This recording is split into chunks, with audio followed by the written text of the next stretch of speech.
bonjour à tous, bonjour à toutes. Merci d'être aussi nombreux aujourd'hui pour cette nouvelle édition de la restitution du baromètre organisée par Admical avec de nombreux partenaires et de nombreux intervenants aujourd'hui que je remercie vraiment, l'ensemble de nos partenaires qui sont là, présents aujourd'hui, en tout cas en visio. On espère très prochainement qu'on se verra ensemble physiquement.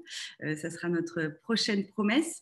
Donc, je remercie bien sûr le Crédit Coopératif avec Baptiste Plantade qui dira quelques mots tout à l'heure. Pro Bono Lab avec Laurent Fialon qui nous présentera une partie du mécénat de compétences et quel regard on peut avoir aujourd'hui en 2021. Et puis, bien sûr, Cécile Malo de la Fondation de France et Sabrina Roubache qui représente la Chambre de commerce. Le déroulé, vous l'avez vu, c'est bien sûr en grande partie la restitution du baromètre que Julie Bourdel d'Admical nous présentera, avec bien sûr, comme je vous l'ai dit, un focus avec Laurent Fialon sur le mécénat de compétences. Et puis après, on aura une table ronde avec des tandems originaux qu'on a. Je remercie vraiment les personnes d'avoir accepté cette invitation. Ils vont nous présenter comment, en fait, du côté entreprise et du côté porteur de projet, comment ça se passe et peut-être donner l'envie à des entrepreneurs qui nous écoutent aujourd'hui de rejoindre cette aventure qui est le mécénat d'entreprise. Alors, sans plus attendre, je laisse la parole à Marie-Victoire Abou, qui est notre nouvelle déléguée générale d'Admical. Juste en quelques mots, je remercie vraiment Marie-Victoire d'être présente aujourd'hui et de nous parler d'Admical. Mais surtout, Marie-Victoire nous vient d'Aix-en-Provence, donc c'est aussi montrer qu'Admical aujourd'hui a envie d'être présente sur le territoire. Elle était auparavant directrice du mécénat près du Festival d'Aix. Marie-Victoire, je te laisse la parole. Merci beaucoup Catherine pour ton introduction. Écoutez, je suis très contente en effet d'être là parmi vous, pas très loin, à Aix-en-Provence en effet. Je pense que si on est tous ici, c'est qu'on est tous convaincus de la nécessité du mécénat. Nécessaire à la réalisation de projets d'intérêt général en réponse à des problématiques sociales, environnementales, culturelles, et puis nécessaire parce qu'il permet à l'entreprise de renforcer son action pour son territoire et surtout de rendre concret son engagement et celui de son dirigeant. Une des ambitions d'Admical est d'initier en fait la pratique de mécénat justement auprès des 90% d'entreprises françaises qui ne sont pas encore mécènes. Et c'est au travers de vos expériences, de vos projets, de vos récits que notre objectif est de montrer la puissance du mécénat, la puissance dans sa capacité à rendre les choses possibles, à prendre des risques, à placer l'entreprise au cœur de l'innovation sociale, à motiver les salariés, à incarner les valeurs de l'entreprise. Et j'aurai d'autres éléments aussi pour prouver que le mécénat est vraiment utile. Et aussi, je pense qu'on peut le dire que le mécénat est un outil stratégique et différenciant pour l'entreprise et qui peut prendre des formes variées, on le verra plus tard, comme le mécénat en nature, le mécénat de compétences, en plus associé au mécénat financier. Alors en région sud, vous le verrez plus tard dans la présentation, il y a encore du chemin à parcourir. Et pour vous, porteurs de projets et entrepreneurs, c'est un potentiel énorme et on peut se réjouir de ça. La région se positionne en 5e position en termes de poids économique, mais arrive seulement en 9e position en termes de dépenses de mécénat. Donc l'avenir de mécénat se trouve bien dans nos territoires et sur nos territoires, et je pense qu'on peut être tous ambassadeurs de cette pratique. Et d'ailleurs, à ce propos, je tiens à remercier nos délégués régionales bénévoles, Catherine justement, merci Catherine, qui a organisé cette rencontre aujourd'hui, et à Delphine Valette qui est présente dans les coulisses aujourd'hui et qui nous représente plutôt du côté de Nice. Donc vraiment merci à elles pour leur implication à nos côtés.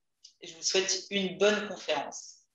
Merci beaucoup, Marie-Victoire, pour ces mots d'introduction. Et c'est vrai que je vais rebondir sur une phrase qui était très importante et qui me semble faire le parallèle pour laisser la parole à Sabrina Roubache, qui représente la Chambre de commerce aujourd'hui. C'est justement cette notion de prise de risque qui est partagée avec celle des chefs d'entreprise. Et ma question, Sabrina, vous êtes chef d'entreprise, vous êtes élue à la Chambre de commerce et vous représentez aujourd'hui la Chambre.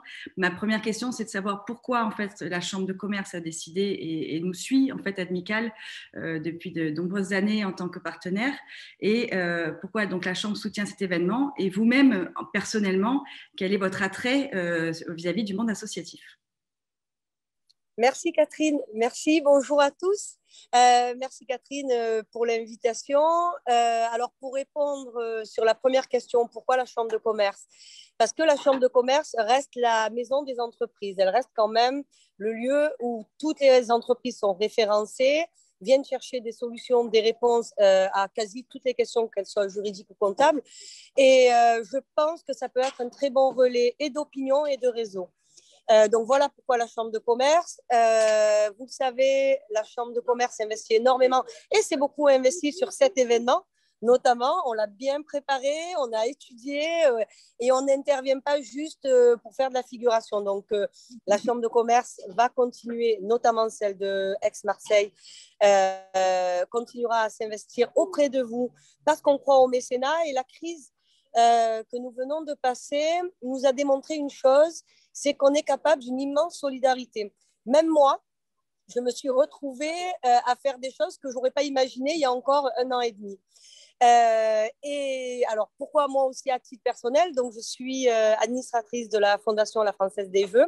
Et c'est là, en fait, que je découvre le pouvoir du mécénat et le pouvoir de l'engagement. Je suis très engagée depuis des années sur Marseille, notamment. Et je me suis mise à m'intéresser au sujet, et notamment sur l'accompagnement en fait, des petits. Des petits sur le soutien scolaire, par exemple. Et j'ai un combat qui me tient à cœur, c'est le décrochage scolaire. Parce qu'on se rend compte que c'est la catastrophe qui va arriver, parce qu'il va y avoir des catastrophes, j'annonce rien de particulier, mais c'est les enfants. Et je crois que chaque entreprise, petite, grande, moyenne, chacun à son échelle, peut apporter quelque chose, que ce soit financièrement ou en mécénat d'entreprise, c'est-à-dire en mécénat de compétences. Et je suis convaincue qu'avec votre association, vous allez pouvoir apporter beaucoup de solutions, pas tout résoudre, parce que personne n'a la capacité de tout résoudre, mais le mécénat au cœur des entreprises n'aura jamais trouvé sa place aussi juste que cette période qui va être une période de crise pour l'instant, mais de post-crise. Donc voilà ce que voilà pour les réponses. J'espère, Catherine, avoir été à peu près claire.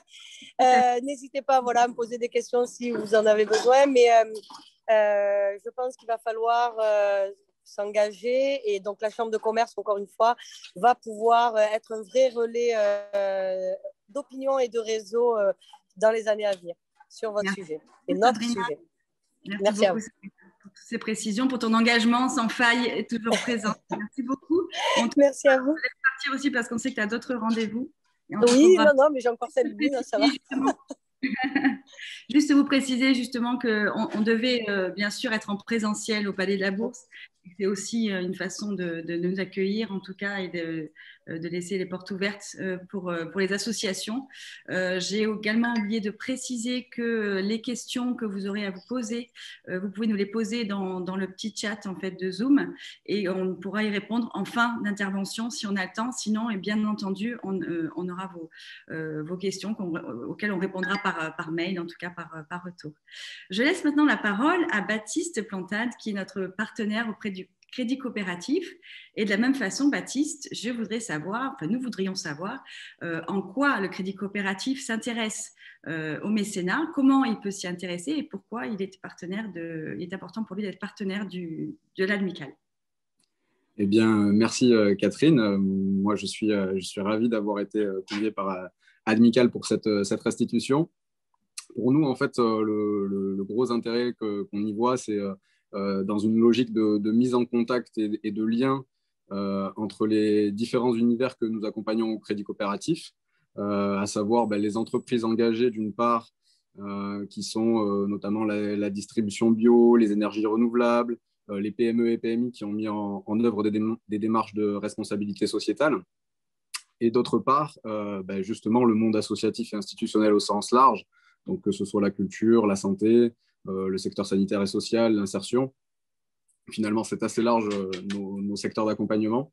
Et en fait, c'est une démarche qu'on avait entreprise, nous, il y a un peu plus d'1 an, en tout cas à Marseille, avec une rencontre qui s'appelait la rencontre des possibles. C'était à l'époque où on pouvait encore se voir et où on avait mis en lien justement nos clients du monde de l'insertion avec des entreprises engagées qui souhaitaient essayer de se mettre en contact avec des structures de l'insertion et pouvoir ainsi créer des synergies pour les besoins humains notamment et le recrutement.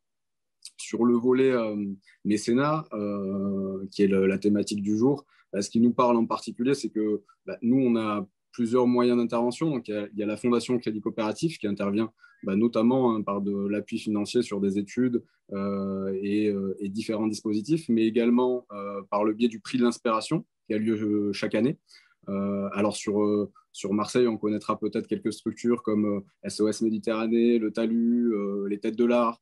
Ce sont des exemples de structures qui ont été primées par le prix de l'inspiration de la Fondation Crédit Coopératif. Et donc ça a lieu chaque année. Sur un sujet toujours très financier, il y a une gamme qui s'appelle la gamme Agir, en fait, qui est notre gamme de produits et services pour les particuliers et qui permet le partage d'intérêts délivrés. Et ça se traduit quand même par 2 600 000 € qui ont été versés en 2020 à des associations.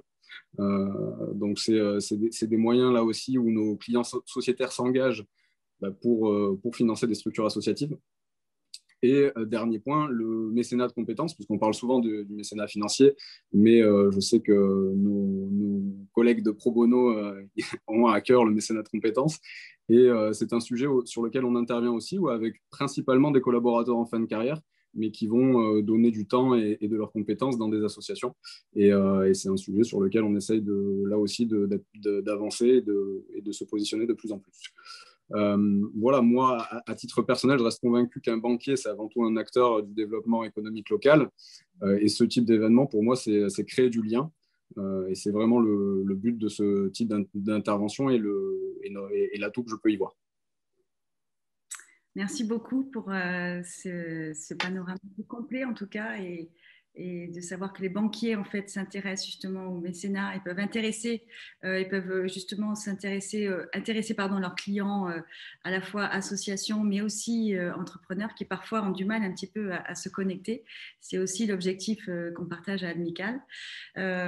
Merci beaucoup d'être notre partenaire. Julie, je vais te laisser la parole maintenant pour un petit quart d'heure exhaustif sur ce panorama, ce paysage aujourd'hui, à quoi ressemble le mécénat aujourd'hui en France et qu'a changé peut-être le Covid en perspective du mécénat. C'est à toi. Merci beaucoup Catherine pour ce passage de relais. Je suis très heureuse de vous présenter donc les résultats de notre dernier baromètre du mécénat d'entreprise en France, qui est donc, vous le savez peut-être, une étude que nous réalisons chez Admical tous les 2 ans. Donc, je vais vous présenter les résultats en 2 temps. Un premier temps sur les résultats au niveau national. Et puis ensuite, je ferai bien sûr un focus sur votre belle région Provence-Alpes-Côte d'Azur. En ce qui concerne la méthodologie de l'étude, elle repose sur 2 sources principales d'information. D'une part, donc, les chiffres de l'impôt sur les sociétés qui sont produits par le ministère de l'économie et des finances et qui nous permettent de connaître le nombre d'entreprises qui ont déclaré leurs dons à l'administration fiscale. Et donc, les données qui sont analysées ici sont celles de 2018. Et puis, d'autre part, une étude téléphonique et online que nous réalisons avec un institut de sondage. Donc, en 2020, c'était l'IFOP, auprès d'un échantillon l'année dernière de 1414 entreprises. Et donc, vous avez à droite le détail des entreprises qui ont pu y répondre et donc on pourra analyser les pratiques des mécènes au cours de l'année 2019. Donc, en ce qui concerne l'enquête principale, la très bonne nouvelle, c'est qu'en 2018, le mécénat continue de progresser, donc avec 96 000 entreprises mécènes en 2018 pour un montant total de dons de 2 milliards d'euros. Donc ça, c'est vraiment une excellente nouvelle. Alors, chez Admical, on considère que toutes les entreprises qui font du mécénat ne déclarent pas leurs dons nécessairement pour de multiples raisons. Et donc, on est un petit peu plus optimiste et on estime qu'il y aurait donc 9% d'entreprises mécènes en France pour un montant de dons qui serait compris entre 3 et 3,6 milliards d'euros. Alors ensuite, si on s'intéresse d'un peu plus près à ces mécènes, qui sont-ils? Alors, contrairement aux idées reçues, les grandes entreprises ne représentent que 0,3% des mécènes en France, donc une toute petite partie. Sur le graphique de gauche, vous pourrez voir la répartition en fonction du nombre d'entreprises. Mais en revanche, ces grandes entreprises sont la locomotive du secteur puisqu'elles représentent 53% du budget de mécénat. Ensuite, donc, les ETI représentent 4% des mécènes pour une part budgétaire de 23%. Et on va retrouver ensuite les PME et les TPE qui représentent donc 96% du nombre d'entreprises mécènes en France pour une part budgétaire respectivement de 18% et 5%. En dessous, vous avez les chiffres des dons médians qu'on peut comparer aux dons moyens. Donc, une TPE a un don médian de 800 € et de 1 600 € en don moyen. Et à l'inverse, une grande entreprise qui a un don moyen à 850 000 € un don médian à 850 000 €, à un don moyen de 4,4 millions d'euros. Je précise cet élément parce qu'il est intéressant au regard de la dernière loi mécénat de 2019. On pourra y revenir un petit peu plus tard. Alors ensuite, effectivement, si on s'interroge, on peut se demander s'il y a des catégories dans lesquelles il y a le plus de mécènes par rapport aux autres. Donc on voit que les MIC sont les TPE. Donc, on a 3,3% de mécènes parmi cette catégorie-là. 22% des PME sont mécènes, 46% des ETI et 82% des grandes entreprises. Et à droite, vous verrez que en fait, tous ces pourcentages sont bien meilleurs que ceux d'il y a 2 ans, ce qui est un signe extrêmement encourageant du développement du mécénat. Alors, dans un deuxième temps, on peut s'intéresser d'un peu plus près aux pratiques des mécènes. Donc, la slide suivante permet de voir que le trio de tête n'a toujours pas changé par rapport au dernier baromètre. Donc, en part du budget, les 3 secteurs les plus soutenus par les mécènes sont le social à 22%, la culture à 18% et l'éducation à 15%. Alors, ensuite, on a le sport qui, dans une répartition en fonction du nombre d'entreprises, est un petit peu plus haut dans le classement parce que c'est un levier qui est souvent choisi par les entreprises. Ensuite vient la santé, qu'on s'attend à voir monter au vu de la pandémie actuelle. Et puis ensuite, l'environnement et la biodiversité. Et dans le bas du tableau, la solidarité internationale, la recherche et l'enseignement supérieur. Et puis l'expression et la défense des droits.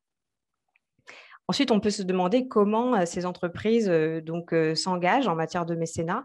Donc, la plus grande partie d'entre elles choisissent le mécénat financier. Donc, vous avez ici la part dans le budget donc des différentes formes de mécénat. Donc, à 78%, c'est le mécénat financier qui est le premier levier d'action des entreprises.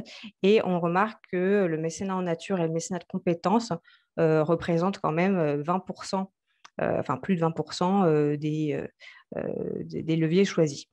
21% des entreprises pratiquent le mécénat de compétences et 31% d'entre elles le mécénat en nature. Donc, ça permet de mettre en regard ces chiffres-là. Ensuite, effectivement, on peut voir que, et ça c'est une donnée qui va vous intéresser plus précisément, la plupart des mécènes choisissent d'agir au niveau local à 80% d'entre elles, 32% au niveau national et 11% au niveau international. Et puis, donc, si on regarde les motivations des mécènes, la première, et on en est très content, c'est bien sûr de pouvoir contribuer à l'intérêt général. Ensuite vient la question de l'expression et de l'incarnation de ces valeurs d'entreprise et puis le soutien à l'innovation sociale. Dans les autres motifs qui sont régulièrement donnés par les entreprises, on a bien entendu la question de l'ancrage territorial, qui est souvent un enjeu pour les grandes entreprises.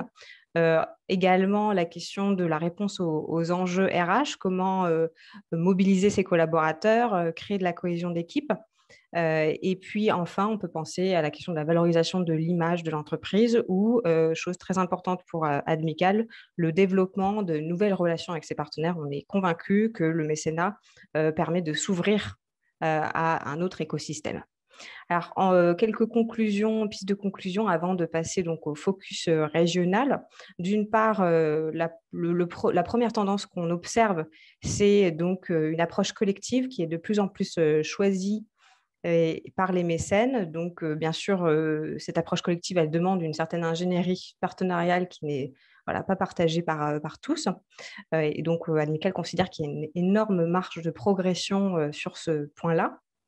Les grandes entreprises sont davantage enclines à choisir le mode d'action collectif, donc elles le choisissent à 51% d'entre elles.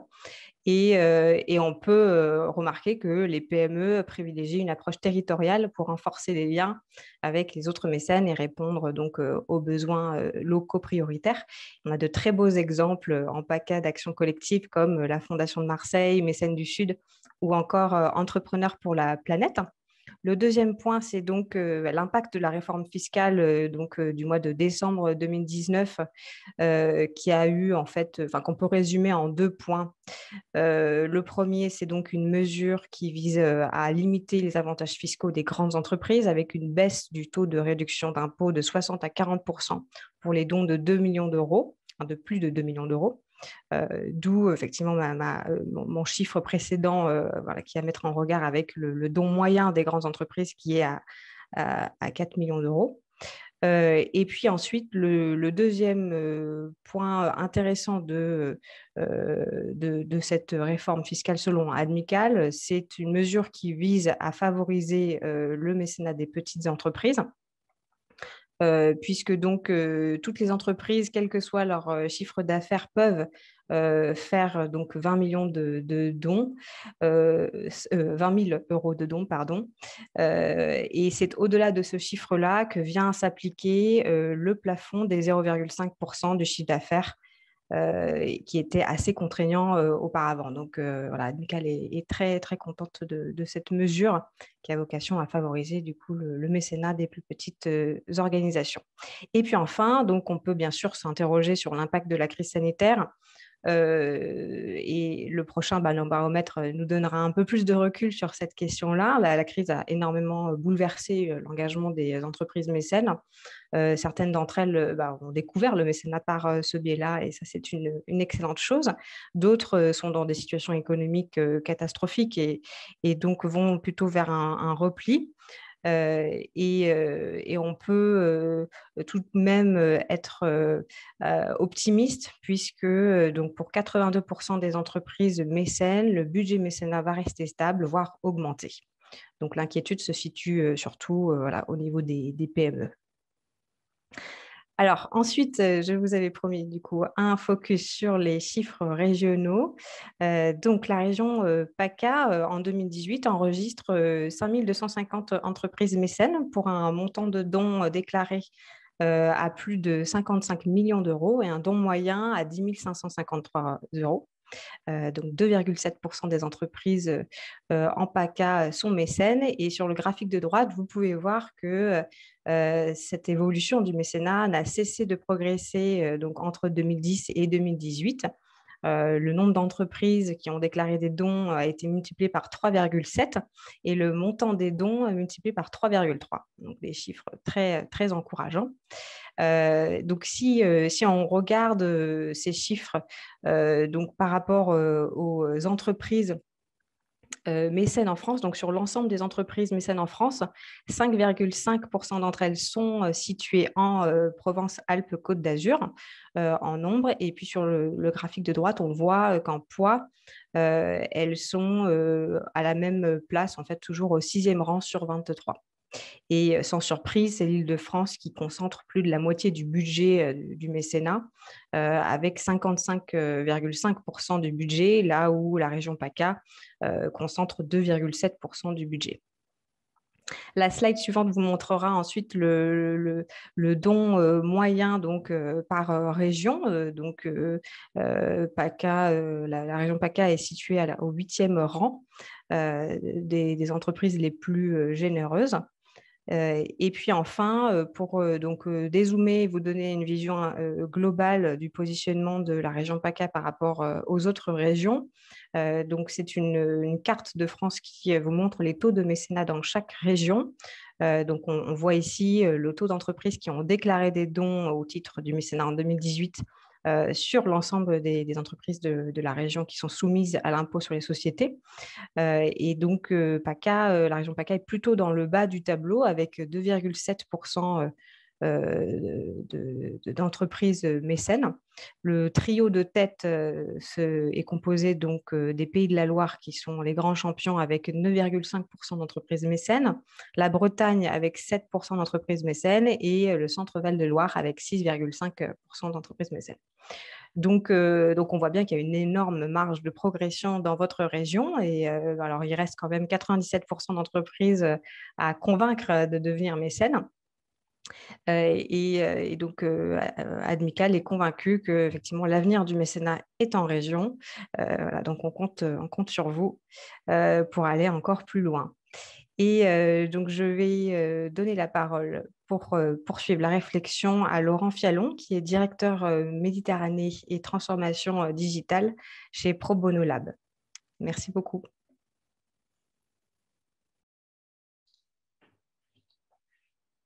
Merci beaucoup et ravi d'être avec vous tous et toutes aujourd'hui. Donc, pour vous présenter rapidement Pro Bono Lab et puis je pourrais venir apporter des éléments complémentaires sur la partie mécénat de compétences, effectivement, et sur tout le potentiel que notre région peut avoir en termes de progression sur cet axe-là. Pour vous présenter rapidement Pro Bono Lab, donc on est une association qui fête ses 10 ans cette année. On a été créé en 2011. On est une association qui est spécialiste de l'engagement par le partage de compétences. Je reviendrai juste après sur ce que ça recouvre. Et on a un ancrage territorial. Nous aussi, on est assez convaincus de l'importance d'être au plus proche des territoires pour à la fois identifier, répondre aux besoins des associations qu'on accompagne et aussi être en capacité de mobiliser les compétences dont elles ont besoin, que ce soit chez des collaborateurs d'entreprise ou que ce soit chez des bénévoles de compétences qu'on peut aller chercher chez des étudiants, chez des retraités ou toute personne qui souhaite s'engager. Pour vous donner quelques chiffres, aujourd'hui, on doit être autour de 600 structures accompagnées depuis la création de Pro Bono Lab, à peu près 6 000 volontaires mobilisés et à peu près 50 000 heures de pro bono, puisque les chiffres datent de 2019-2020. Aujourd'hui, donc, on a un ancrage territorial sur plusieurs régions. On a notre siège qui est à Clichy, on a une antenne à Lyon, à Lille, à Nantes, à Bordeaux, et donc l'antenne Méditerranée que je dirige, qui a un ancrage territorial à la fois à Marseille et un bureau également sur Nice. On a également, on participe à des réseaux à l'international, et c'est pour ça qu'on parle de pro bono. Et si on passe sur la slide suivante, ça va me permettre de vous en reparler. On parle de pro bono parce que tout simplement le mécénat de compétences c'est franco-français. Donc quand on parle avec des homologues à l'international, il faut bien qu'on trouve un langage commun. Et donc c'est ce terme-là qui est utilisé depuis la création de Pro Bono Lab.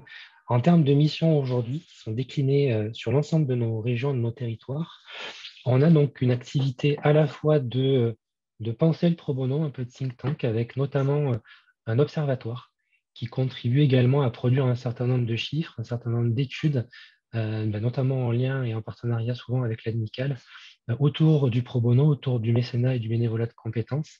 Et la semaine prochaine, on aura d'ailleurs la restitution du panorama international.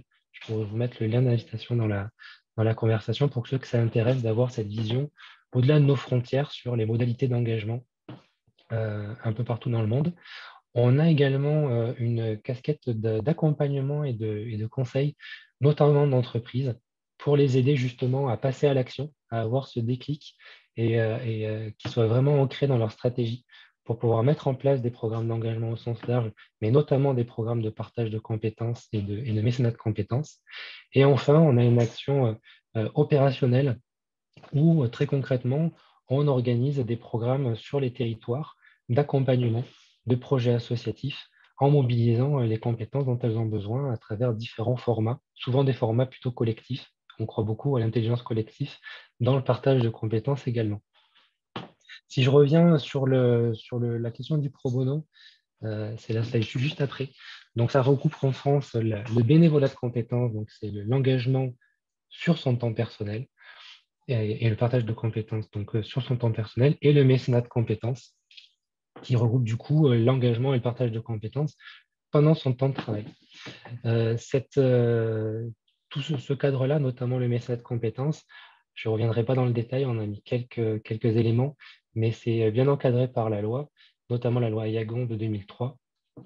Et ça permet effectivement aux entreprises d'intervenir auprès des associations selon deux modalités essentielles que sont la prestation de service ou le prêt de main-d'œuvre, avec à la clé, pour celles qui le souhaitent, parce que ce n'est pas toujours le cas, notamment sur le mécénat de compétences, une possibilité de défiscaliser le temps passé à une certaine hauteur en fonction de leur taille. Il y a quelques idées assez fortes que je souhaitais vous partager aujourd'hui sur cette intervention, notamment au travers de cette slide qui rappelle, si besoin était, que le mécénat de compétences a vraiment une forte utilité. En tout cas, ça répond à un vrai besoin de la part des associations aujourd'hui. Il y en a plus de 82% de celles qu'on interroge sur nos études qui nous déclarent avoir un besoin de compétences aujourd'hui qui n'est pas forcément couvert. Et ce qu'on constate aujourd'hui quand on interroge les associations, c'est qu'elles ont souvent besoin d'être accompagnées pour accéder à ces ressources en compétences, donc notamment au mécénat de compétences. Aussi, nous, dans notre action un peu au quotidien aujourd'hui, il y a plusieurs choses qu'on défend. La première chose, c'est le fait que le mécénat de compétences doit venir compléter et est très pertinent pour venir compléter des soutiens financiers. Je dis bien compléter, complémentarité, l'objectif, ce n'est pas que ça vienne à remplacer des soutiens financiers ou du mécénat financier à côté. C'est la crainte qu'on pourrait peut-être avoir justement en termes d'impact sur la crise aujourd'hui, c'est de se dire qu'il y a peut-être moins de budget directement disponible pour donner aux associations et peut-être qu'on va se recentrer sur le mécénat de compétences. On n'a pas ces éléments de réponse aujourd'hui, mais les associations ont besoin des deux. Et il faut vraiment travailler sur la complémentarité entre le soutien financier et le soutien en compétences. La deuxième conviction, c'est, je vous le disais, la nécessité que peuvent avoir les associations aujourd'hui d'être accompagnées pour accéder à ce mécénat de compétences, parce que ce n'est pas la même chose de mobiliser 50 bénévoles pour aller faire un ramassage de déchets sur la plage, en termes d'autonomisation, que d'avoir un regard extérieur qui vient questionner votre stratégie potentiellement en termes d'organisation, qui vient vous appuyer sur la RH. Et sur ce type d'appui-là, le fait d'avoir un regard extérieur, d'avoir un appui à la fois pour analyser son besoin et à la fois pour aller derrière, toquer aux bonnes portes et avoir les bonnes compétences qui soient mobilisées, on voit qu'il y a ce besoin-là d'accompagnement et c'est sur ça qu'on essaie de travailler à l'échelle du territoire également. Autre point qui a été abordé, le fait qu'aujourd'hui, si on veut, notamment sur notre région, progresser en termes d'engagement des entreprises et notamment des plus petites, puisque notre tissu économique est essentiellement constitué de petites et moyennes entreprises, c'est de pouvoir créer ce fameux déclic et donc de pouvoir accompagner ce passage à l'action de ces entreprises-là. Et oui, on est convaincu effectivement que les dynamiques collectives sont hyper intéressantes et pertinentes pour accompagner le passage à l'action sur les territoires. Il y a plein d'initiatives qui en ce moment sont en train d'émerger et qui vont dans ce sens-là et c'est très encourageant. Il a été évoqué tout à l'heure une initiative qui est notamment portée par la Fondation de Marseille avec un certain nombre de grandes entreprises qui se mobilisent derrière elles, notamment pour mobiliser du mécénat de compétences. C'est une initiative que l'Amicale a pu suivre à ses débuts et qui est vraiment essentielle et pertinente, qui va dans le bon sens. On devrait avoir du coup, à partir du mois de septembre, un outil territorial avec une plateforme territoriale qui sera proposée aux associations et aux entreprises pour pouvoir faire correspondre les besoins avec les capacités d'accompagnement. Donc, toutes ces initiatives-là, collectives, en lien avec le territoire, avec une vraie posture d'intérêt général. Et on le rappelait tout à l'heure, il y a vraiment cette envie-là des entreprises de contribuer à leur territoire, à vraiment cet ancrage territorial qu'elles peuvent avoir. C'est vraiment des choses qui sont pertinentes et qu'on souhaite continuer d'accompagner et de soutenir. Et le dernier point que je souhaitais également mettre en avant, c'est bien sûr la finalité de tout ça. Quand on parle de mécénat, et notamment quand on parle de mécénat de compétences, la finalité doit rester l'association, doit rester le projet accompagné, bien évidemment.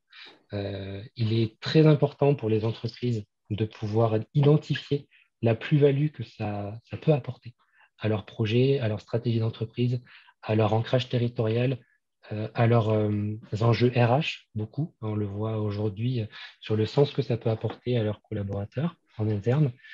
Tout cela ne trouve de sens et ne durera dans le temps que si effectivement l'impact in fine sur les structures accompagnées et sur le territoire est au rendez-vous. Et c'est ça, on en est convaincu, qui donnera envie à d'autres de s'engager et qui permettra aux entreprises qui le sont déjà de continuer et de renforcer leur engagement.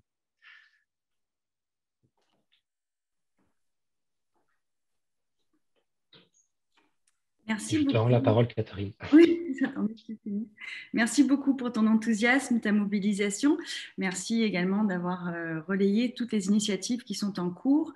J'aurai l'occasion, j'espère, parce que c'est vrai qu'on va être coupé à 13 h pile, en fait, donc on risque d'être peut-être court en temps. Mais c'est vrai que je voulais quand même saluer cette nouvelle notion, ce concept d'alliance.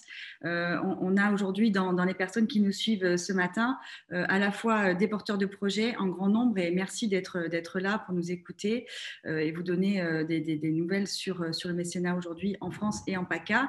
On a également beaucoup d'entreprises et ça, je les salue, je les remercie d'être là parce que ça montre la mobilisation et l'intérêt porté par le mécénat via les entreprises et la volonté de faire vivre leur raison d'être de plus en plus. C'est ce qui a fait naître, je pense, la crise sanitaire que l'on vit encore aujourd'hui. Et cette notion d'alliance, elle est également portée, bien sûr, par le troisième acteur qui sont les acteurs institutionnels et les collectivités, et elles sont très présentes aujourd'hui. Donc, je vous remercie, les mairies, le département, la métropole. Je sais que vous êtes tous présents aujourd'hui, la Chambre de commerce, bien entendu, et j'en oublie, mais vraiment, il y a toute cette notion de cet écosystème qui va autour du mécénat et qui est proactif, en tout cas, pour le tissu associatif. Et ça, j'en suis très heureuse, nous en sommes tous très heureux. Justement, pour continuer cette table ronde, merci Laurent pour ces éclairages sur le mécénat de compétences qui aujourd'hui vit ses heures de gloire, parce qu'on le voit, on le capte vraiment dans les entreprises et moi je le vois de plus en plus dans les associations. On va laisser la parole à certains de nos adhérents qui sont des associations et aussi des entreprises qu'on a voulu faire témoigner sous forme de tandem pour qu'elles expriment justement leur motivation propre à travailler ensemble, à collaborer justement dans cette dynamique collective, comme tu le disais très justement, Laurent. Donc, je vais laisser la parole en premier lieu à Cécile Malo et à Claire Ritten qui, main dans la main, en fait, vont nous expliquer comment elles collaborent ensemble. Et je vais tout d'abord laisser la parole à Cécile Malo, qui est déléguée régionale de la Fondation de France, qui est vraiment un acteur majeur dans le mécénat et dans la philanthropie. Et Cécile, je ne sais pas si tu nous entends. Absolument, je vous entends très bien. Bonjour Cécile. Cécile, ce que je voulais vous demander, en fait, c'est votre regard, en fait, justement par rapport à cette crise sanitaire qui inquiète un petit peu. Et pour autant, on a beaucoup de paroles. On voudrait être positif aujourd'hui et on l'est. On est très optimiste, comme on l'a vu dans les chiffres du mécénat. Comment, en fait, cette crise a joué un rôle pour vous? Est-ce que c'était un rôle plutôt atone ou est-ce que c'était vraiment plutôt un facteur d'accélération? Et puis en deuxième question, dans le contexte que l'on connaît, est-ce que vous avez modifié vos modes d'intervention, vos habitudes en fait auprès de la Fondation de France? Merci Catherine, merci pour cette invitation. C'est toujours un grand plaisir de travailler avec Admical. On partage cette conviction que le mécénat a vraiment un rôle à jouer dans notre société pour le bien commun. pour accélérer des solutions nouvelles pour améliorer les conditions de vie de nos concitoyens, donc à fond avec vous. Ça fait 50 ans que la Fondation de France tente d'accélérer des envies d'agir, que ce soit de la part de particuliers ou d'entreprises qui rentrent dans des engagements de mécènes, mais aussi des associations qui portent des projets ou des bénévoles qui donnent de leur temps. Notre boulot, c'est de détecter, d'accompagner ces envies d'agir. Ces associations, ces mécènes, particuliers, entreprises, ces bénévoles, c'est des véritables partenaires pour nous. La Fondation de France, c'est eux. C'est pas seulement les équipes en interne. Et ensemble, on s'enrichit. On avance. C'est une sorte de start-up de l'intérêt général et qu'on essaye d'avoir un effet levier par rapport aux politiques publiques. On intervient dans tous les tempos, toutes les temporalités, donc y compris en temps de crise. Et nous nous sommes en effet fortement mobilisés dès les premiers jours du confinement il y a 1 an. Alors oui, il y a eu un effet d'accélération. Rappelez-vous les mots du président Macron, nous sommes en guerre. Il y a eu un choc à ce moment-là, indéniable au niveau de notre pays. Chacun de nous a été touché, qu'il soit responsable associatif, chef d'entreprise, salarié.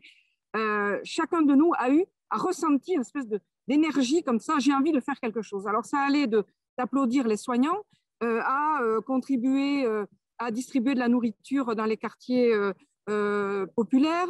Un élan de solidarité formidable. Et les entreprises, les chefs d'entreprise, parce que les entreprises, c'est d'abord des hommes et des femmes, n'ont pas échappé à cet élan. Nous, en région Méditerranée, c'est 220 entreprises qui sont venues vers nous et qui ont eu envie d'agir. Je peux citer aussi, elle a été citée, la Fondation de Marseille, qui est abritée par la Fondation de France, que nous accompagnons depuis sa création il y a 1 an, et qui a lancé tout de suite une opération Marseille solidaire qui a permis de collecter 200 000 € pour aider les personnes vulnérables à Marseille. Et là-dessus, j'attire l'attention sur le fait que, en effet, ça a été dit par Julie à travers le baromètre, il y a une place pour chaque entreprise dans ces histoires, ces expériences de mécénat, seule ou à plusieurs. Si on n'a pas envie, si on ne se sent pas d'aller tout seul sur ces aventures-là, on peut y aller avec d'autres. Et aujourd'hui, on voit, nous, à la Fondation de France, un véritable engouement pour le mécénat collectif, pour la création de fondations territoriales qui sont des véritables acteurs, qui jouent un effet levier, qui sont des accélérateurs d'innovation sociale sur les territoires, à côté des pouvoirs publics, bien entendu, doivent rester à leur place et continuer à développer des politiques d'envergure sur nos territoires. Alors, la deuxième question, Catherine, peut-être sur comment on s'est adapté. Autant vous dire que ça a été un véritable choc chez nous. On a posé le crayon et en 24 heures, on a arrêté tous les programmes de la Fondation de France pour se tourner vers cette formidable opération Tous unis contre le virus, en partenariat avec l'assistance publique des hôpitaux de Paris et l'Institut Pasteur, parce que dès le départ, on a dit il y a 3 axes, l'aide aux soignants, l'aide aux personnes vulnérables impactées par le confinement et l'aide aux chercheurs dans la course pour trouver des traitements et des vaccins. Donc, en 24 heures, on a ajusté nos façons de faire en étant confinés, évidemment, on était tous derrière nos portables à domicile, mais malgré tout, alors ce qui a joué, c'est là qu'on voit qu'on ne peut pas s'improviser comme ça du jour au lendemain en opérateur d'envergure sur ce genre d'opération. Ce qui nous a sauvés, c'est le formidable réseau qui est le nôtre, à la fois de mécènes, de particuliers entreprises, d'associations, mais aussi de personnes qui travaillent dans les services publics. Et en l'espace de quelques heures, on a su détecter là où étaient les besoins. On a su collecter très fortement des dons, apparaître, donc être visible et se tenir à disposition de tous ceux qui voulaient agir. Et ça, je dois saluer alors le travail de nos bénévoles, parce que la Fondation de France, donc c'est quelques salariés, mais aussi beaucoup de bénévoles, notamment ici sur le terrain. Et là, vous voyez, je suis dans un espace que j'aime beaucoup, c'est Foresta, à Marseille, un tiers-lieu d'innovation sociale où s'invente le monde de demain et qui eux-mêmes, dans la crise, dès les premiers jours, se sont tournés vers des opérations d'aide alimentaire et que l'on a soutenu très vite. On a allégé tous nos process. Ceux qui ont déjà déposé des dossiers de demande de financement à la Fondation de France, savent que c'est un exercice périlleux. Là, on a voulu vraiment rendre très souple nos process, donc on pouvait être sollicité sur un dossier beaucoup plus allégé, des process plus souples, mais tout en gardant, et ça c'est très important, même dans la tempête, il faut rester debout, notre niveau d'exigence et de qualité qui fait la réputation de la Fondation de France depuis 50 ans. Merci beaucoup. Merci Cécile pour ton engagement, pour ta motivation et puis pour ton énergie surtout qui est contagieuse. On espère que ça fasse des émules. Alors surtout, n'hésitez pas à rentrer en contact avec Cécile Malo si vous avez des projets ou des questions pour faire le relais. Je vais laisser la parole du coup à Claire Ritaine de Amixis, qui est donc un partenaire de la Fondation de France. Et je crois que vous êtes rentré dans l'aventure mécénat dans le cadre de la crise sanitaire. Donc, je voulais savoir en fait qu'est-ce qui vous avez poussé en fait dans cette démarche proactive vers le tissu associatif et quelles étaient vos attentes en tout cas et du coup comment on mobilise ses collaborateurs. Enfin, je vous couperai peut-être pour vous poser d'autres questions. C'est à vous, Claire. Bien sûr. Merci. Bonjour à tous. Je suis également ravie d'être là et en partenariat avec Cécile Malo. Donc nous, l'entreprise est assez jeune, elle a 11 ans, on est des petits spécialistes dans la robotique domestique basée à Montpellier. On est une petite équipe de 42 personnes et l'humanité, c'est peut-être un peu paradoxal avec le mot robot, mais est au centre de nos exigences. Et voilà, on aime les hommes avec un grand H et on s'est toujours demandé comment on allait pouvoir un jour peut-être aider. Et finalement, ça s'est imposé à nous avec malheureusement cette crise sanitaire où du jour au lendemain, tous nos collaborateurs sont rentrés chez eux. Et là, on s'est dit, bon, notre entreprise va bien, personne n'est malade, nos familles vont bien. Comment on peut maintenant agir pour aider voilà, ces Français qui sont parfois dans une grande détresse. Donc, on a fait un petit calcul rapide, juste pour vous raconter l'histoire, où on s'est dit, voilà, les locaux seront vides pendant plusieurs mois. Quelles sont les économies que l'on va faire finalement? Donc, on a fait un calcul EDF, électrique, et on est arrivé à une somme, une jolie somme, et finalement, on a été assez surpris.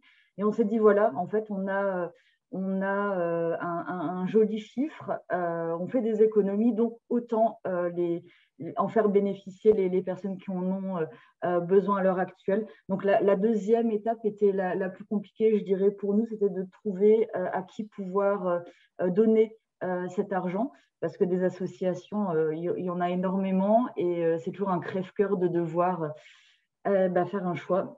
Donc la Fondation de France a été choisie, comme le disait Cécile Malo, pour son exigence et sa qualité, ce qui finalement sont des mots qui résonnent en nous dans l'entreprise. C'est comme ça qu'on fonctionne, c'est comme ça qu'on a des résultats. Et on n'attendait pas forcément des résultats auprès de la Fondation de France, mais en tout cas d'avoir un suivi, de savoir à quoi allait servir cet argent. Ce n'était pas faire un don pour faire un don, parce qu'on a une entreprise avec des valeurs très humbles et on n'avait pas du tout, notre intérêt n'était pas de clamer haut et fort ces dons, ce qu'on n'a absolument pas fait, mais de savoir à qui ça allait pouvoir revenir et ce qu'on allait pouvoir voilà, en faire ressurgir derrière, qui on allait pouvoir aider. Et donc là, l'entreprise, tous nos collaborateurs ont énormément apprécié ce geste qui venait de la direction et l'ont très bien compris. Ça a été également une facilité pour nous d'être accompagnés finalement parce qu'on ne savait pas comment s'y prendre pour un jour ou l'autre aider une association. Donc ça a été pour nous un tremplin et de pouvoir être accompagnés par la Fondation de France. Très bien. Et du coup, quel a été l'accueil en fait, quel a été l'accueil des collaborateurs? Est-ce qu'ils ont concrètement, est-ce que vous avez mobilisé? Est-ce qu'ils ont été acteurs justement des actions que vous avez pu mener? Oui, alors ils ont été acteurs à l'origine dans le choix de la Fondation de France. Donc, moi, mon travail qui était le plus difficile, c'était de définir les associations déjà qui nous tenaient à cœur. Et ensuite, globalement, tous nos collaborateurs ont fait ce choix vers la Fondation de France.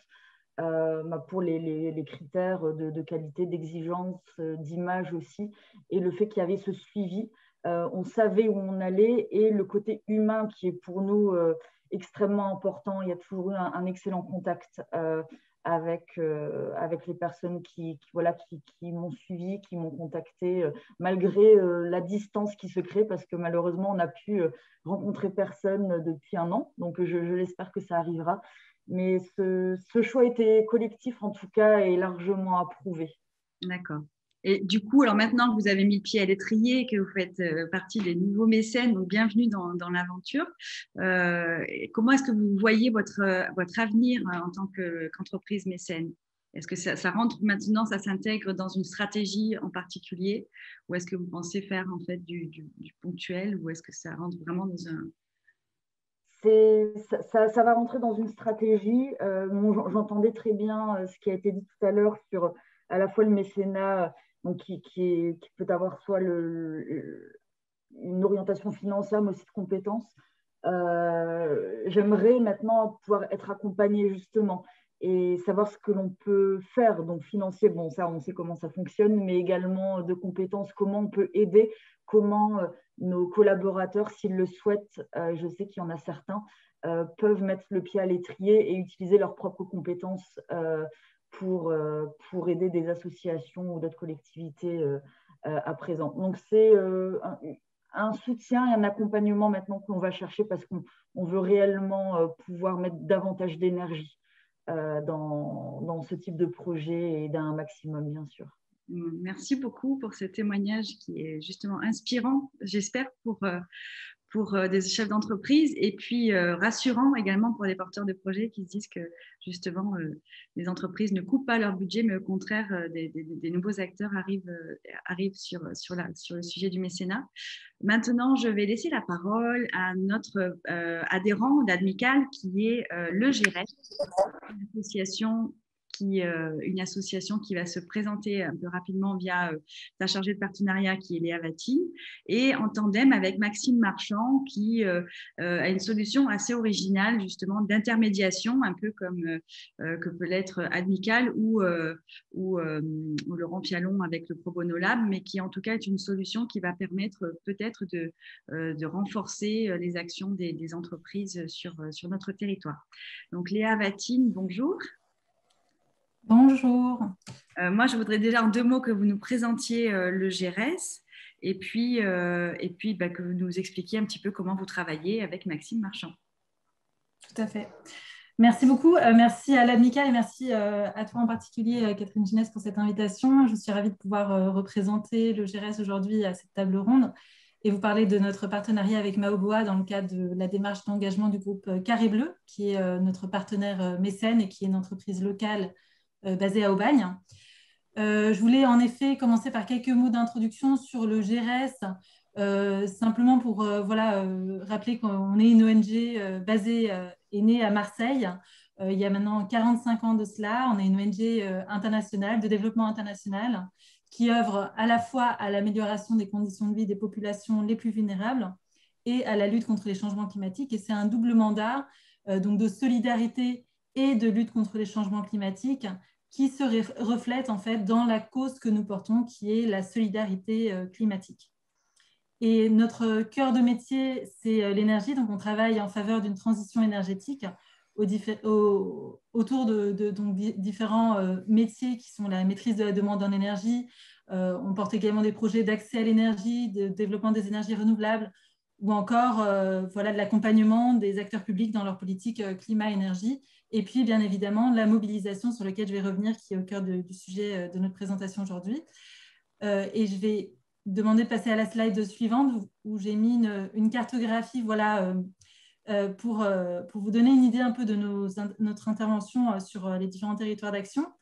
Donc, c'est vrai qu'on a cette spécificité de travailler à la fois à l'international, mais également en France. Et je voulais vous citer 2 exemples d'actions qui sont assez emblématiques pour le GERES. Donc, à la fois un projet qu'on porte au Myanmar d'entrepreneuriat féminin qui a pour vocation en fait, de développer un réseau de distribution de solutions énergétiques durables Donc, ces solutions, ça peut être des kits solaires, mais ça peut également être, et c'est principalement aussi ces foyers de cuisson améliorés. Il faut savoir que ces foyers de cuisson, en fait, c'est des outils de cuisson traditionnels qu'utilisent les Birmans et également les Cambodgiens pour cuisiner. Et nous, on a travaillé sur une amélioration énergétique de cet outil pour réduire la consommation en bois, en charbon de bois, et donc les émissions également, les émissions CO2 qui sont dégagées. Et donc, c'est ce projet qui a séduit notre partenaire Carré Bleu dans le cadre du programme mis en place avec Maoboa, qu'on va vous présenter juste après, et qui a séduit à la fois pour son volet justement social, l'impact social fort, cette dimension genre également présente à travers l'entrepreneuriat féminin, et puis l'impact environnemental qui devient également une cause que souhaitent de plus en plus soutenir les entreprises. On a vu tout à l'heure que ça représentait 7% du mécénat aujourd'hui, mais c'est un chiffre qui est en hausse et qui reflète également une volonté des entreprises de s'engager sur ces dimensions-là. Et je voulais vous montrer également une action en France pour vous montrer aussi voilà, cet ancrage qu'on a également sur notre territoire où nous sommes nés en tant qu'association. On travaille aujourd'hui notamment sur le volet de la lutte contre la précarité énergétique. Donc, on accompagne près de 400 familles qui sont en situation d'inconfort thermique en raison de leur incapacité à pouvoir chauffer convenablement leur logement en raison de revenus modestes. Et donc, on va les accompagner et les orienter vers des solutions durables et notamment par la réalisation de travaux de première nécessité. Donc, ça peut être réparer un carreau cassé ou mettre en place diverses actions. Donc, ça, c'est simplement pour vous montrer la diversité d'actions que peut porter le GRS à la fois à l'international et en France. Comme vous l'avez dit tout à l'heure, c'est vrai qu'il y a cette volonté aussi des entreprises de soutenir des actions en local, mais on a également cette volonté d'avoir cette ouverture internationale et d'aller sur des projets internationaux. Pour répondre vraiment à la question de pourquoi... pardon, il y a juste pas encore la slide précédente, pardon. Voilà, pardon. Avant de laisser la parole à Maxime, simplement, j'ai remis ici l'équation de la solidarité climatique qui est très importante pour nous, pour refléter justement ce mandat de la mobilisation dont je vous parlais tout à l'heure. C'est vrai que c'est très important pour nous, ça fait partie des mandats du GRS de mobiliser ces parties prenantes, de mobiliser la société civile, pardon, les citoyens, mais également les entreprises autour de cette cause qui est la solidarité climatique. Et ce mandat de mobilisation, pour nous, c'est très important aussi de l'ancrer sur notre territoire et de renforcer en fait notre présence et nos liens avec les acteurs du territoire et notamment les entreprises et les entreprises partenaires. Et l'objectif, c'est de les engager dans cette double démarche, agir, soutenir. Donc, agir, c'est-à-dire qu'en fait, l'entreprise et l'ensemble des acteurs, c'est être justement partie prenante, acteur de ce changement sociétal, de cette transition énergétique. Ça peut vouloir dire qu'une entreprise d'estimer ses émissions, de mettre en place un plan d'action de développement durable, RSE, de mobiliser ses collaborateurs, tout ça dans l'objectif de rester sous un plafond écologique et de ne pas percer ce plafond écologique. Et cette démarche est associée à une démarche de mécénat, donc une démarche pour soutenir les populations les plus vulnérables dans leur développement durable et les accompagner dans la sortie de la pauvreté pour s'assurer que ces populations ne basculent pas sous le plancher social. Donc, le partenariat avec Maoboa s'inscrit tout à fait en fait, dans cette double démarche et permet d'outiller du coup nos partenaires mécènes sur ces deux volets, agir, soutenir, et donc de mobiliser, je vais laisser la parole à Maxime qui vous expliquera mieux que moi le fonctionnement de Maoboa, mais l'objectif est bien de mobiliser les collaborateurs autour de ces engagements. Et j'en profite, avant de laisser la parole à Maxime, pour saluer aussi Aurélie Macheret-Bois, qui est la directrice générale du groupe Carré Bleu, et la remercier pour son engagement. Et c'est vrai que c'est grâce à elle aussi qu'on a mis en place cette mécanique pour mobiliser ses collaborateurs en interne. Maxime, je te laisse prendre la parole pour la suite. Puis merci Kylia Très bien. Merci Léa pour l'introduction. Donc, peut-être juste avant de vous présenter la solution, revenir un peu sur les tendances fortes des éléments qui ont été partagés en amont et qui rentrent totalement dans notre mission, qui sont à la fois des sujets de mobilisation, des sujets d'engagement des collaborateurs. Beaucoup d'acteurs aujourd'hui ont parlé des collaborateurs, que ce soit des entreprises, le Pro Bono Lab. C'est vraiment un sujet aujourd'hui qui était présent avant l'effet du Covid, mais qui s'est d'autant plus exprimé, la quête de sens, l'envie d'agir, l'envie de contribuer à quelque chose de plus grand. Donc, c'est de ces constats que nous avons créé une solution un peu innovante qui s'appelle Maoboa, qui permet à la fois d'adresser deux choses, qui permet d'adresser la démarche RSE que veulent mettre en place un certain nombre d'entreprises et à la fois d'adresser le sujet du mécénat financier et de soutenir des associations. Donc, comment concrètement on permet de faire ça? On fait le lien finalement entre des entreprises, et dans le cas dont on parlait Léa tout à l'heure, le groupe Carré Bleu, et des associations qui portent des projets à impact sur trois volets majeurs qui sont soit autour de l'environnement et de la transition écologique, comme le GRS, soit autour de la solidarité, et on a comme partenaires les apprentis Auteuil par exemple, ou soit autour de l'éducation.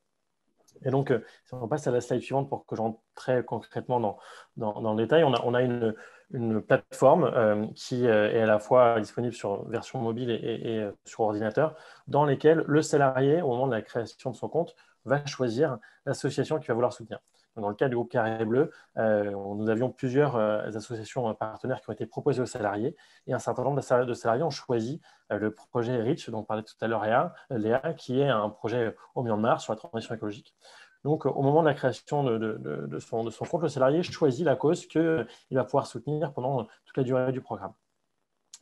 En fonction de son choix, on a un petit algorithme qui crée des équipes et qui va faire que le collaborateur va se retrouver dans une équipe de 8 à 10 personnes. Donc, aussi en lien avec les éléments qui ont été partagés tout à l'heure, on est aussi convaincu que le collaboratif est un effet très fort. Il y a un impact hyper puissant de la démarche transversale, d'avoir un effet très bottom-up, d'avoir un effet très collégial dans l'entreprise. Donc, pour répondre à ce sujet-là, il y a, à partir du moment où on fait son choix, on se retrouve dans une équipe de 8 à 10 personnes à l'échelle dans l'environnement d'entreprise. On est invité, chaque collaborateur, à relever des challenges en lien avec la politique RSE de cette entreprise et des challenges qui nous permettent de limiter notre empreinte carbone au travail. Donc, c'est des challenges qui vont nous inviter à être sensibles au sujet du Green IT. On parle beaucoup de l'impact de la donnée, par exemple, sur l'environnement. On va inviter les salariés à être sensibles à l'impact carbone de la donnée, à l'impact carbone des mails. On va pousser les salariés à favoriser la mobilité douce. On va favoriser les salariés à consommer zéro plastique, par exemple. Donc, au travers de chacune de ces actions très concrètes, le salarié va pouvoir avoir un impact, celui de limiter son empreinte carbone, mais aussi de gagner des points. Et à chaque fois qu'il gagne des points, il cumule une enveloppe qui sera à la fin du programme transformée en don pour la cause soutenue. Si on reprend l'exemple très concret qu'on a mené avec le Carré Bleu et le GRS, il y a eu 4 associations partenaires qui ont été retenues. Les collaborateurs ont été hyper actifs et d'ailleurs, on a un peu explosé nos scores. On ne s'attendait pas à avoir autant de mobilisation. On a eu plus de 90% des salariés du groupe Carré Bleu qui sont créés un compte, qui ont été très, très, très actifs dans la démarche. Ils ont évité près de 5 tonnes d'équivalent CO2 au travers de toutes les actions qu'ils ont pu mettre en place. Et ils ont collecté plusieurs milliers d'euros de dons pour les associations partenaires et qui ont pu être directement distribués dans les projets qui ont été soutenus par l'entreprise. Voilà, si je vous présente globalement notre solution. Donc, on est avec le GRS. C'est notre premier partenaire, donc un partenariat historique. On est très engagé, c'est une démarche collective qui se fait entre les salariés, les assos. Et nous, on fait finalement un entremetteur pour faciliter un certain nombre de choses. Mais on est dans une démarche collective où on fait des passerelles finalement entre différents acteurs qui ont l'envie d'être sensibles aux causes sociétales, aux causes solidaires et qui ont envie d'agir à leur niveau. Merci beaucoup, Maxime.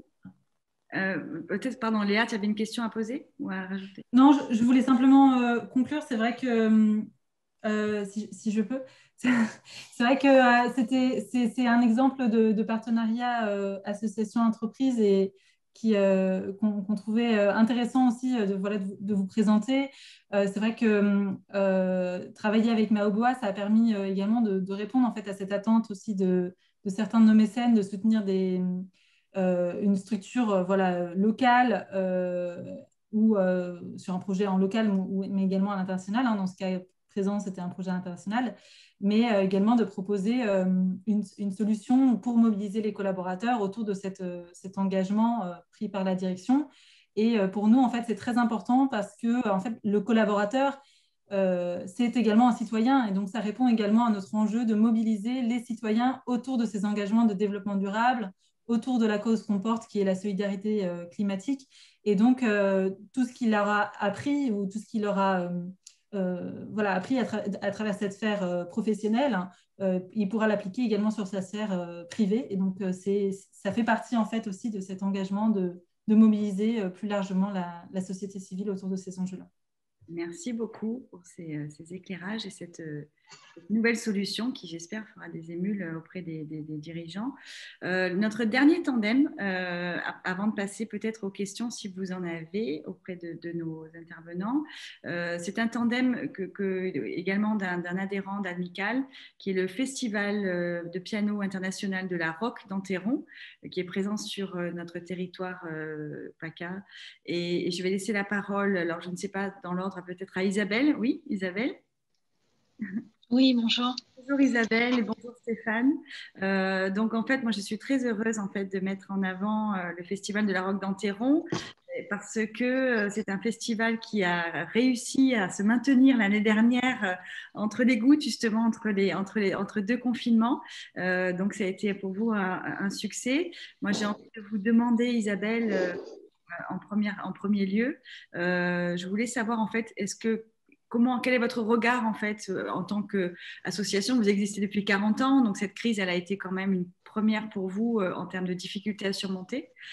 Comment avez-vous surmonté cette crise et comment avez-vous, justement, on a parlé de solutions agiles tout à l'heure avec Cécile Malo, comment avez-vous réussi à vous réinventer pour pouvoir justement maintenir le festival et le maintenir encore sur la session de 2021. D'accord, merci. Bonjour à toutes et à tous. Effectivement, le festival est parvenu à maintenir son édition 2020 dans ce contexte sanitaire difficile. Nous avons programmé 58 concerts, 90 artistes invités et pour 30 900 entrées. Nous avons complètement recentré la 40e édition sur le parc du château de Florent à La Roque, avec 3 concerts par jour.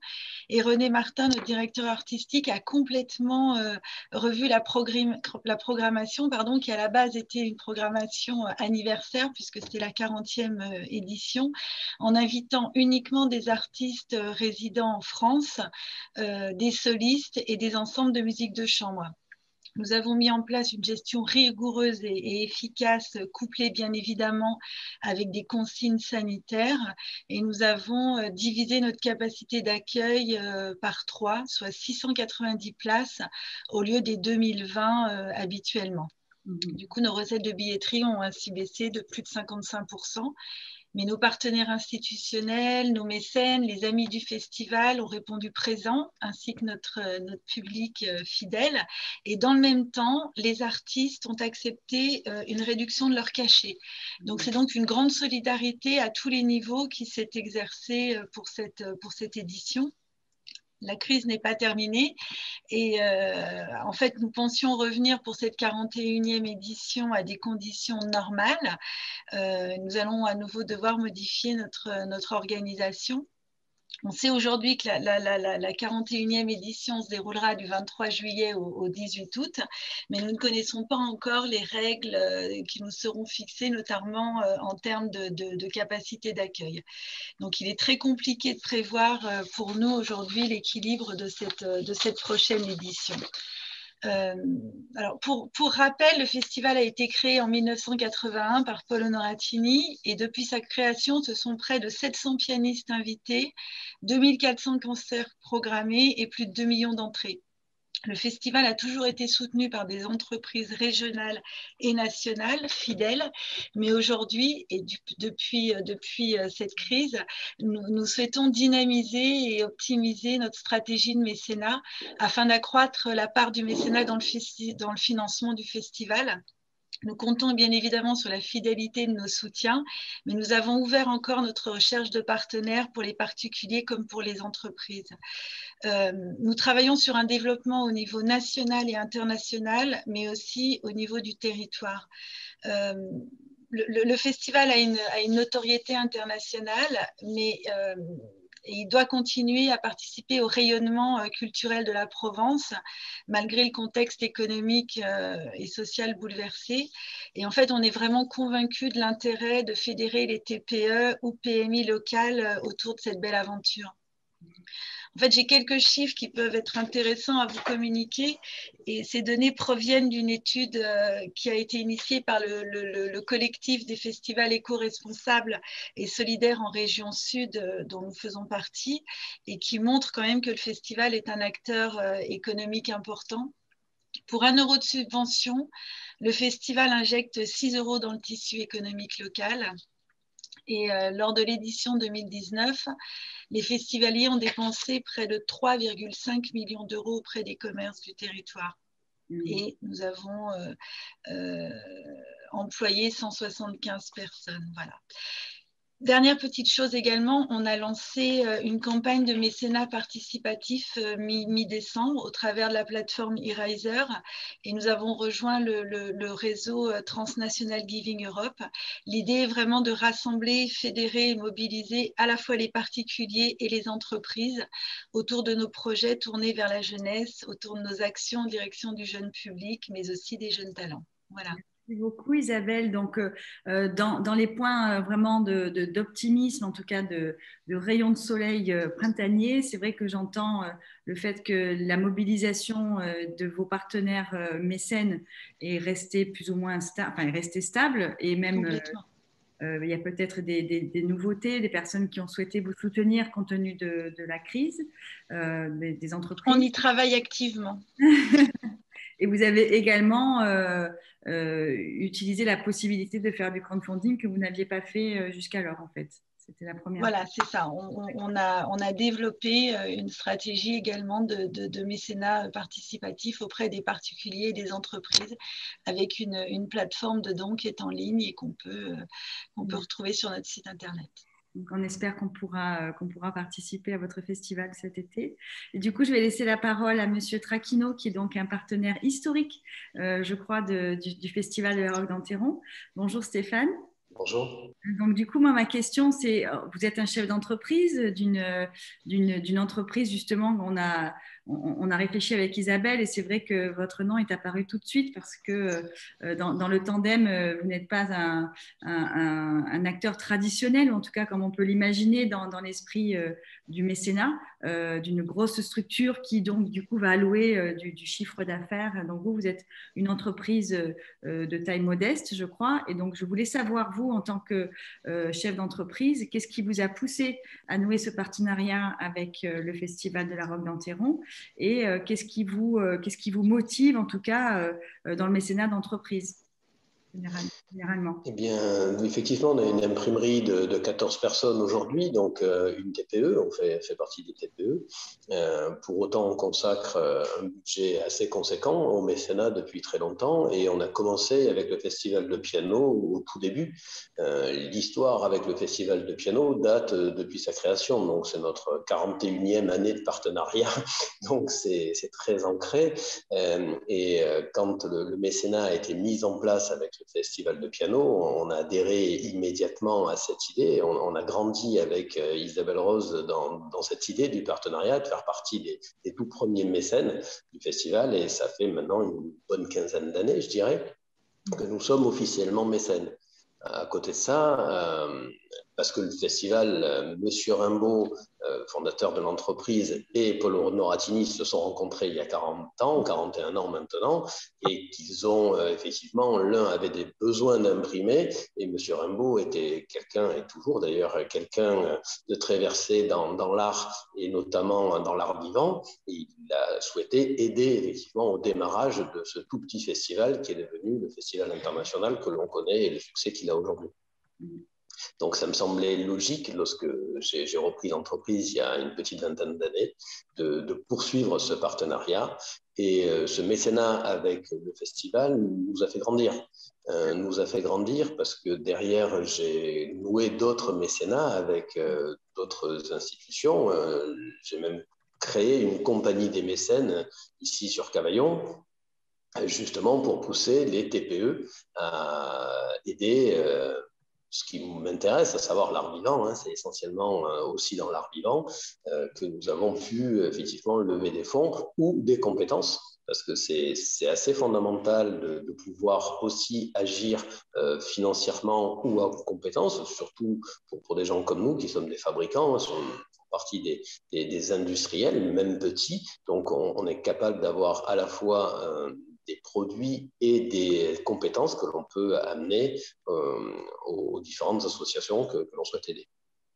Merci beaucoup. Donc, en fait, ce qui revient, c'est encore une fois les relations humaines, les contacts de personnes qui créent après justement ce faisceau d'échanges et de liens qui se nourrissent entre eux.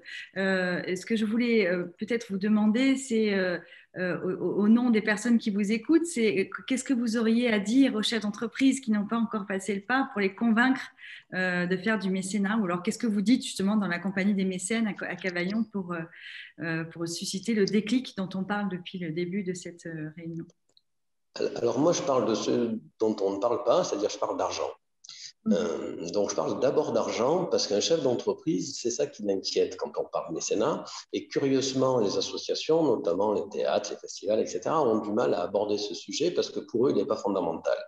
Et donc, il faut mettre un traducteur là entre les deux.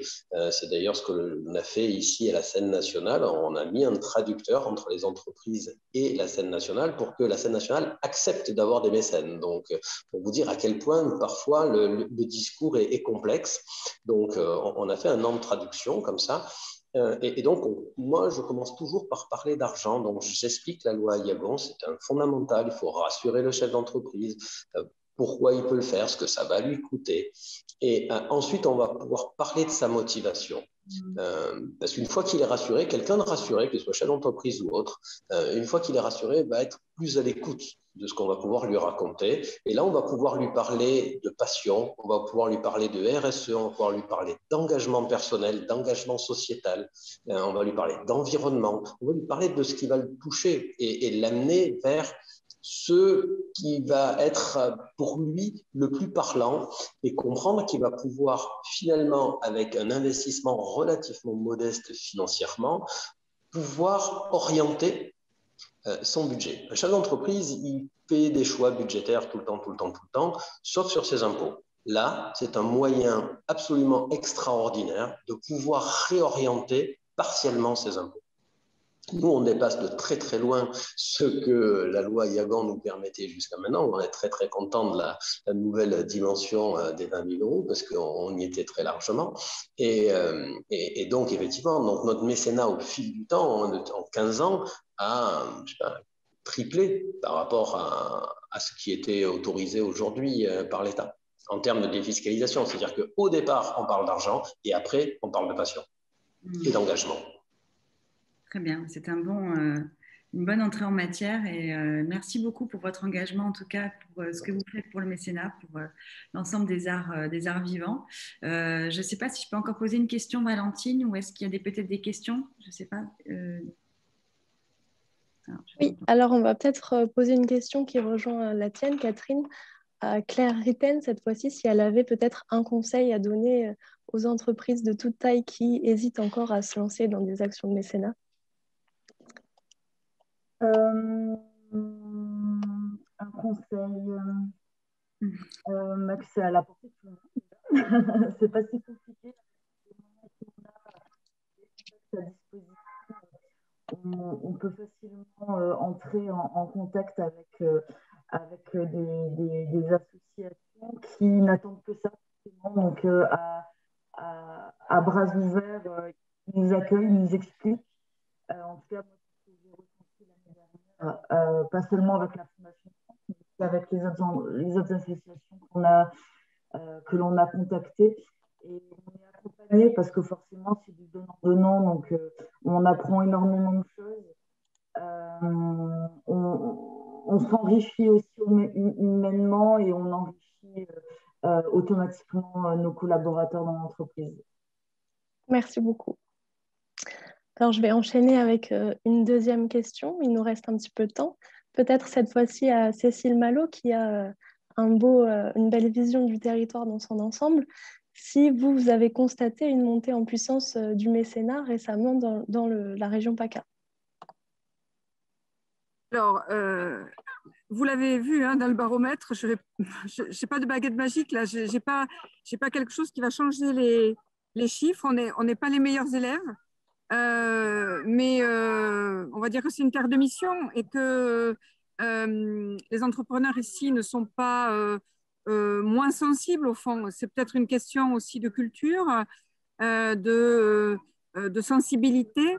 Il y a quelque temps, la Fondation de France avait fait une étude comparable à la vôtre sur la philanthropie des particuliers et on s'était aperçu que notre région, en effet, là aussi, ne se distinguait pas par des scores très importants en termes de contribution à la philanthropie.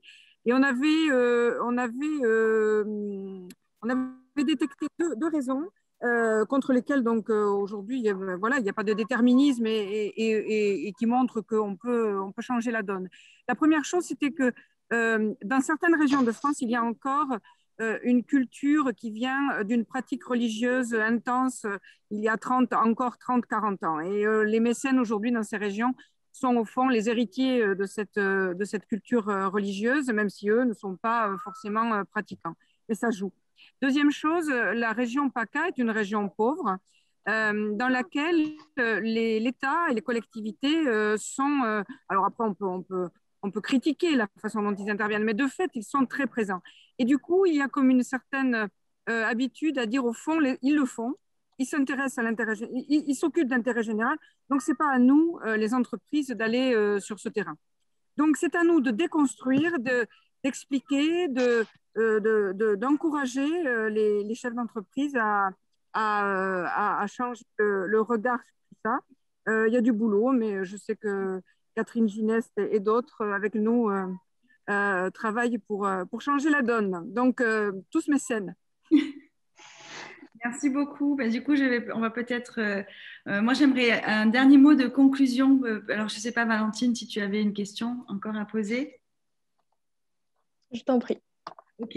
Donc, est-ce que Marie-Victoire est encore là? Je ne sais pas. Non, elle est peut-être partie.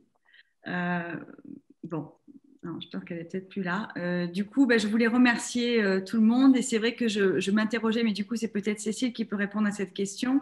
C'est que, bien entendu, on est tous main dans la main et c'est la preuve un petit peu de cette réunion d'aujourd'hui. Donc, je vous remercie tous pour votre engagement, votre mobilisation et votre volonté d'y croire, puisqu'on n'a que des signes positifs qui tendent justement vers cet objectif commun de dynamique collective, de coopération. Moi, j'ai envie de vous donner rendez-vous pour un prochain événement en région PACA, justement sur ce sujet pertinent de l'Alliance, dont je vous ai parlé en introduction, où justement être ensemble autour d'une table et parler chefs d'entreprise, associations et bien sûr porteurs de projets pour être tous ensemble en fait sur un engagement collectif. Alors, Marie-Victoire qui est de retour. Moi, je voulais te demander, Marie-Victoire, en fait, selon vous aujourd'hui, si vous aviez un souhait, qu'est-ce qui pourrait faire avancer l'engagement des entreprises par rapport aux enjeux qui sont attendus dans le cadre du mécénat? Ça rejoint un peu ce que disait cet imprimeur. Voilà, je pense qu'il faut savoir s'adresser aux entreprises, leur parler leur langage. Je pense que voilà, le mécénat, ce n'est pas réservé à des gens qui sont, enfin on le sait tous ici, donc c'est un peu j'enfonce un peu des portes ouvertes, mais je pense qu'il y a encore quand même pas mal de promotion, entre guillemets, de vulgarisation du mécénat. C'est pas réservé à des gens très riches. Voilà, mécénat, ça veut pas dire que c'est pas stratégique. Je l'ai dit en préambule, mais j'en suis absolument convaincue. C'est un vrai outil stratégique à disposition des entreprises. Oui, il y a la dimension fiscale et financière. C'est une évidence et il ne faut pas avoir peur d'en parler, mais c'est tellement autre chose aussi et je pense que voilà, il y a certainement un petit frein psychologique qu'il faut réussir à dénouer et c'est, je pense que tout ce que vous faites tous ici à chacun de vos échelles le prouve, c'est que voilà, il y a plein de manières d'être mécène, plein de manières d'accompagner des projets. Voilà, petite petite mention sur le projet de la ville de Marseille Innovation MIA, justement l'alliance qui décide de monter un groupe j'allais dire, c'est pas en vogue, c'est pas le terme, mais je veux dire, c'est effectivement très actuel ce que vous disiez sur ces alliances, partenaires publics, partenaires privés. Il y avait juste la petite mention que Marseille allait passer d'une ville mécène à une ville stratège. Voilà. Et ça m'a un petit peu heurté parce que justement, je pense qu'il ne faut pas opposer les deux. Ce n'est pas parce qu'on est mécène que nous ne sommes pas stratèges, bien au contraire. Et je pense que c'est ça qu'il faut, je pense, dire à tous ceux qui veulent bien l'entendre. Et je pense qu'on a de très beaux jours devant nous et le mécénat était vraiment une voie d'avenir. Voilà, et je vous remercie. Merci encore, Catherine, pour cette animation. Merci à tous. Merci encore. Donc, continuons à œuvrer pour l'intelligence collective au service des associations et à très bientôt, je pense.